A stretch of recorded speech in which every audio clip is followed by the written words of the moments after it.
going on, bro? I don't know. This is the first of the Willionaire member interviews I'm doing, so I don't really know how I'm going to play it, but we're just going to do it anyway. We'll go with whatever flows. Yeah, give yourself an intro. I know you're doing sales and FBA. Tell us about that. Amazing. So I got into Amazon FBA in 2023. It was something that was very new to me. I always tried different businesses, like e-com, had a property business like what Alfie's doing. I didn't know you did that. Yeah. How long did you do that for? I did it for a year. Aye. But I did something similar. So like it was rent-to-rent properties, but I was selling them. I wasn't actually taking them on myself. Thing is though, like I did get like a deal or two throughout the year, but I always half-assed things. I never fully committed to something. Why? Comfortable. Yeah, too comfortable at home. Home, had a girl. I was chilling too much. Wasn't making an effort. So what changed when you started FBA and sales? Heartbreak. Heartbreak. To be honest. Got dumped, so started MMA, started making money. Literally, I've always been fighting. To be fair, I've been training for about 3 years. Did Muay Thai, doing Jiu-Jitsu at the moment. Yeah. Recently started like combining them, so doing MMA. I didn't do it in my last gym just because like they didn't actually do MMA. They just did like Jiu-Jitsu or just Muay Thai. Yeah. Now I've actually gone to a gym where they do fully MMA and everything like that. So being going to like comps, like interclubs, all that kind of thing. Do you feel that fighting, Jiu-Jitsu, Muay Thai, just combat sports in general, helps you with your businesses? Helps me in life. Helps you in life? Yeah. How? Just the confidence I have. Yeah. Like, it sounds silly, but I walk, I'm not saying I walk around like fucking 10 men, but I walk around with a level of security. Meaning that I can be myself. I could, for example, if I'm talking to a supplier, like I can be the confident guy on the phone because what they're gonna do is they're gonna come and beat me up. Well, yeah, of course, yeah, come do it. Fly from China, bring your plastic toys and go trade chinners. Exactly. So it gives you a level of security and confidence in business and in life. I feel like every man, in my opinion, every man should learn how to fight. Same with sales though, isn't it? Like since you do sales, that must help you on the sales calls. Yeah. Yeah. It is. It's being like there's a certain level of energy that you carry when you're somebody who trains. The thing is when you train, you get beat up all the fucking time. Yeah. You know, it doesn't matter how good you are. There's always someone who's better. Always a bigger fish. Yeah. And it's like you're good and you can beat a lot of people, but then it's that next person who beats you. So it's like fuck. Like I'm gonna have to get better now. And that even comes with sales. There's a guy who's doing 10k a month. There's a guy who's doing 20k a month, 30k a month. Business is somebody who's doing 30, 40, 50k. You know. Nice. So there's always that next level to get to, and I don't think you could ever really be the best. You can be like the best in like a certain category, like I say in like your division, for example, or the competition that you're in. You can be the best in that, but universally and worldwide, you always got. I don't think you could ever really be number one. So since you're running two things at the minute, Yeah. Amazon and sales, Yeah. which one gets you ticking the most? Which one takes my time the most? Which one like gets you out of bed in the morning? Sales. Sales. Sales. Yeah. So like with Amazon, Amazon was good. You're making somewhere from 15-20% margin, which on a product-based business is decent. For example, you look at like Tesco's, guys in the US, you got like Target, Walmart, they do 5 to 10% profit margin. Yeah. Very low, but look at the volume that they get. That's why they do millions of revenue. And then they've got the whole taxes and how they do all that shit as well. Some of them, for example, they'll show that they made a loss, for example. Basically like business stuff. But now what they did is they put fees, they put VAT on the fees. And now it's gone from like 15-20% to like 5 to 10. And it's like, for me to make 10k a month in profit, I have to do 100k in sales. Yeah. More customer service, more headache, more products, massive bills.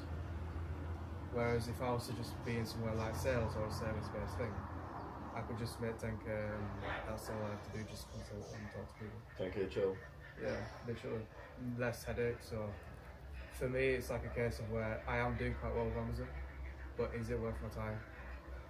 It takes, I'd say like an hour or two a day.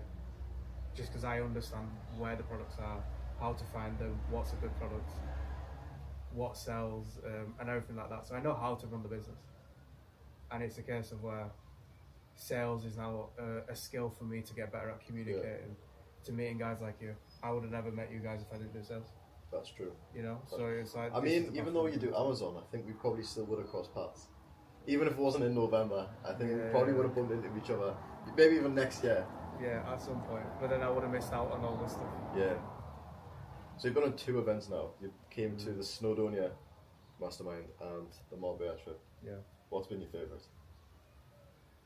That is a good question. Because you've only been here for like 4 days. Yeah. Because less. 2 days. Monday, Tuesday, Wednesday, Thursday. Yeah, like 3 or 4 days, I'd say. But Monday was pretty rogue. Jack got locked up. Yeah. Then Tuesday, when I go to court and bail him out. Then Wednesday was yesterday. It just flew by. Yeah. And Thursday already, just sun setting. Literally, and I'm going to go in like 2 or 3 hours. Yeah, you're here soon. So yeah, you probably didn't get a big enough grasp as possible. And you also almost killed me as well. So. Go on, what happened there? So, you had like this snus, right? And I thought it's a thing of where, like a chewing gum. You have it and it's like really minty, and then the flavour goes off. It fades away. That's what I thought was gonna happen. So I put it in, and it just burned in my mouth. Put it in. Like, yeah, it'll burn in my mouth, right? And he said to me like, "Oh yeah, you just leave it in as long as possible." And then Jack's like, "What are you doing? Like, I would have took it out by now." I was like, "I'm not supposed to take it out." He's like, "Yeah." Took it out, right? Bearing in mind, I have not eaten all day. Jack's been locked up. We're trying to find out where he is. I'm carrying this fucking big suitcase everywhere. And I had no energy. Hadn't eaten food all day. Only had like a W, a Smith, or whatever the fuck you call it. Yeah. Them sandwiches. That's all I had. Meal deal at the airport. Meal deal at the airport, literally. Meal deal and a Men's Health magazine. You read it like that, but no. And then I was on the sofa. I was like this. My head was heavy, and like I could not lift my arms up. It was buzzing. Everything was buzzing. I was like, well, I don't feel good. And then ended up being sick in the toilet. I felt so bad. I was like, fuck's sake, he's just got here. The first day's been crap because we've been in Malaga freezing the tits off. Yeah. We're in a police station for most of the time. Yeah. And then he threw up. That's a goose. Well, Snowdonia, that was so much fun. It was amazing. Like, so well planned out. The thing is what I love is spontaneous things. Although, yeah, it's been like, for example, the second day I got lost. Like, I've been lost here all the time. I had a boat that took me like 3 miles up the road, and I was like, how the hell do I get back here? No internet or nothing. And then even Snowdonia, it was like, we was going up like that mountain, and remember we got lost and we were just like climbing up like this. Yeah.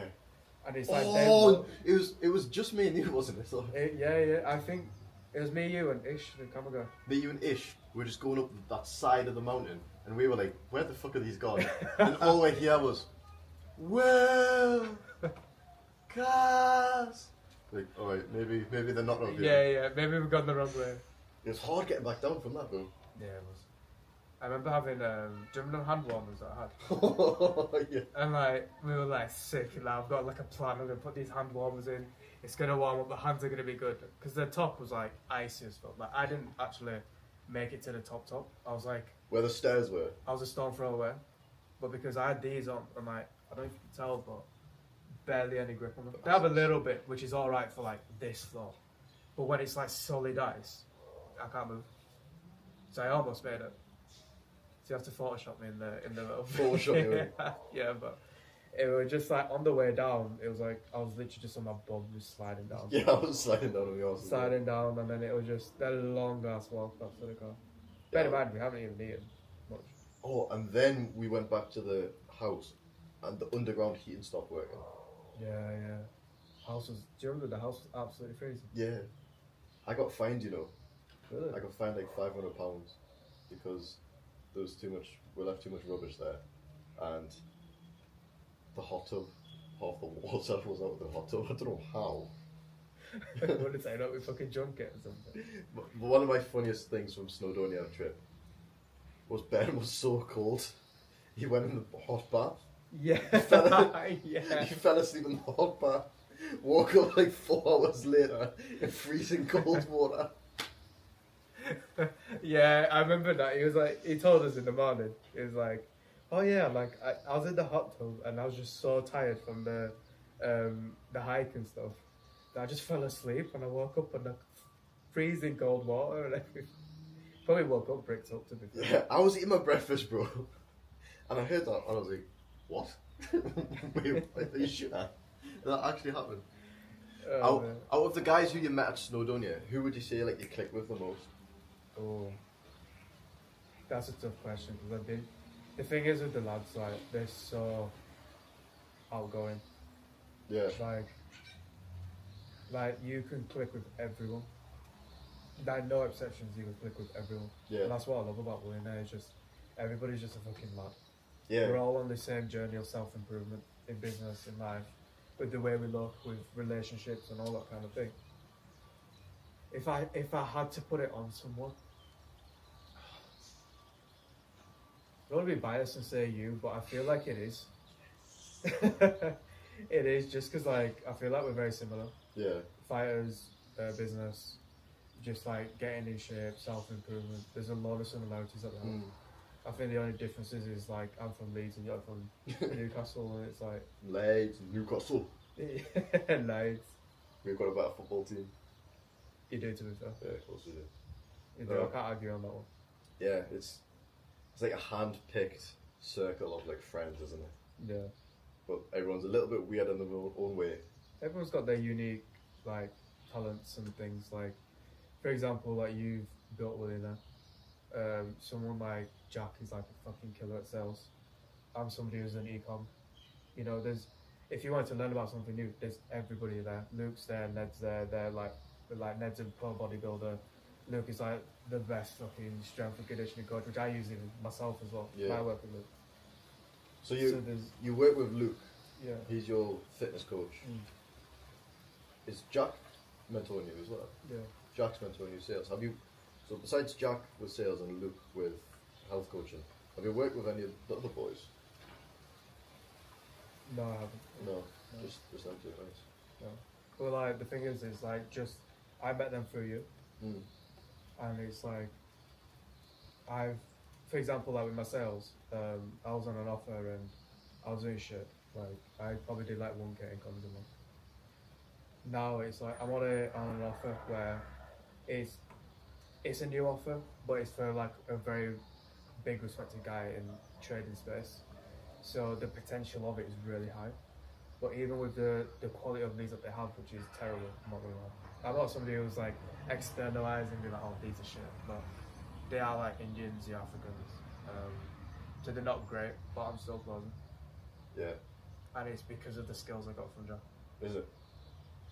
Literally, I used his style, exactly everything he said to me, I just implemented. And I'm closing even people who other people can't close. With my fitness, like, I've always been athletic.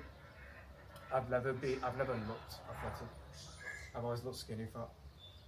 You know, I could run a mile in like 4 and a bit minutes. I could do a 5K in 20 minutes. Like, I'm not saying that I could, like, I've done it before. Yeah. But I've never looked jacked. I never looked. You've really never looked like a person who's like can do that. Never looked like you, basically. Bro, I'm bulking at the minute, bro. I'm bulking. I'm fat. You're looking solid, man. But like, since working with Luke, it's like we've had hiccups on the way, and that happened. Yeah. Business, in life, in sales.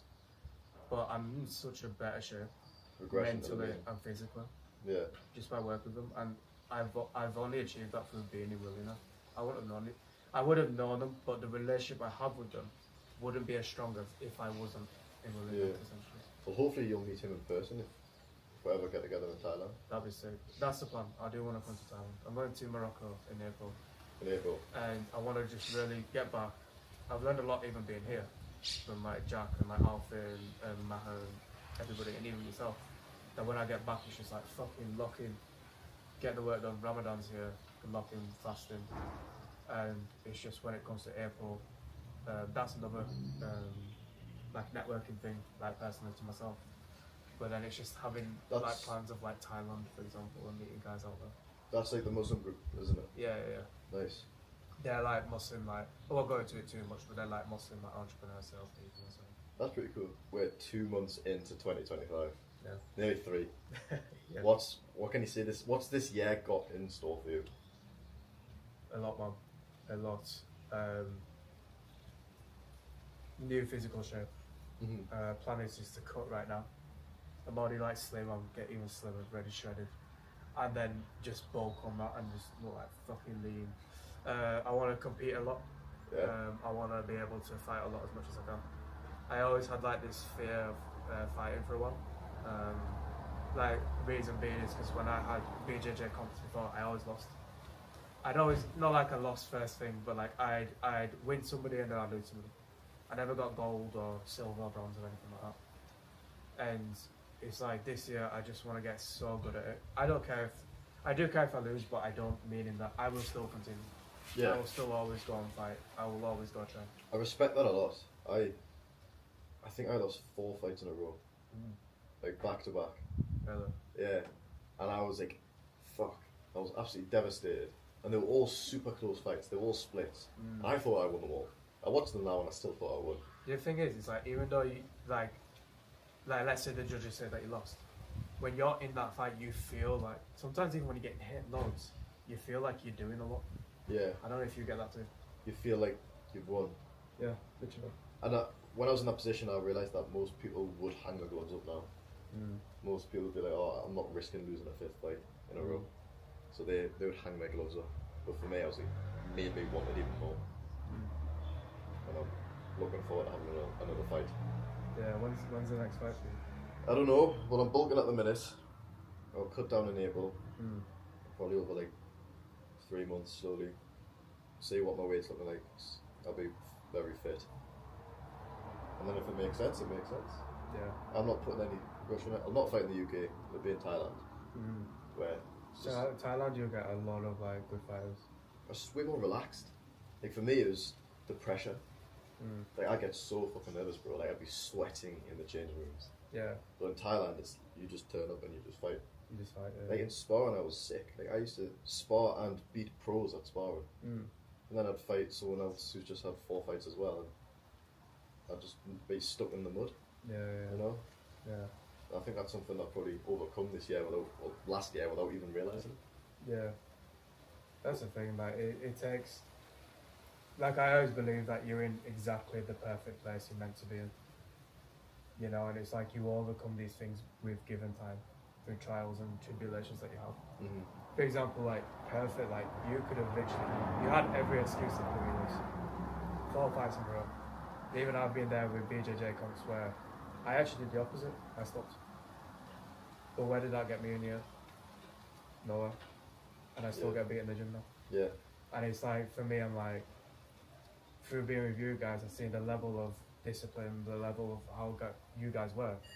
I'm like, shit, I need to work even more. Yeah, I need That's driven me to be like, I'm going to sign up for BJJ competitions again. And I did it for a while. I always had that fear there still. You're going to lose. You're going to get tapped out again. You're not that good. But when it's scary, that's when you need to jump. And that's when you need to jump and do it. And I've signed up for a few now. I was meant to have one just before I came, but it got like messed up with time. I thought you did. Yeah. So like when I got there, they were like, "Oh well, your division's finished." I was like, "What?" And then this basically what they did is because everybody was already having their fights, they put my time back by an hour, and that was in Manchester and I was in Leeds, which is like an hour away. So by the time I got there, it'll finish. So they said to me, "You can do the next one," which is in May. But there's always other competitions, always other organisations. So for me, I've got Ramadan. I want to be able to focus on my religion and stuff. I'm still going to train, I'm still going to really work hard, but focus on the religion stuff. And then it's after is just start fighting, competing, everything. Because that's when I can actually have water before and, you know, I can eat before and have a pre-workout meal, things like that. In Ramadan, you can't do that. It must be difficult. Yeah. Like, especially like training martial arts. I think I watched a documentary about it. Yeah. Or it might have been a bodybuilder. He's basically nocturnal. It is a little. I guess it depends because I've always got used to it anyway. Yeah. So it's not really that So it's not as like when I started fasting, it was June, July time where it's peak. Like you have to wake up at like 2, and then the fast opens at like 10, and I was 11 doing that. Now it's like easy to be honest. You wake up at like 5, 6, and then close out like 5, 6. So Anyway, so it's it's crushed it. That's how.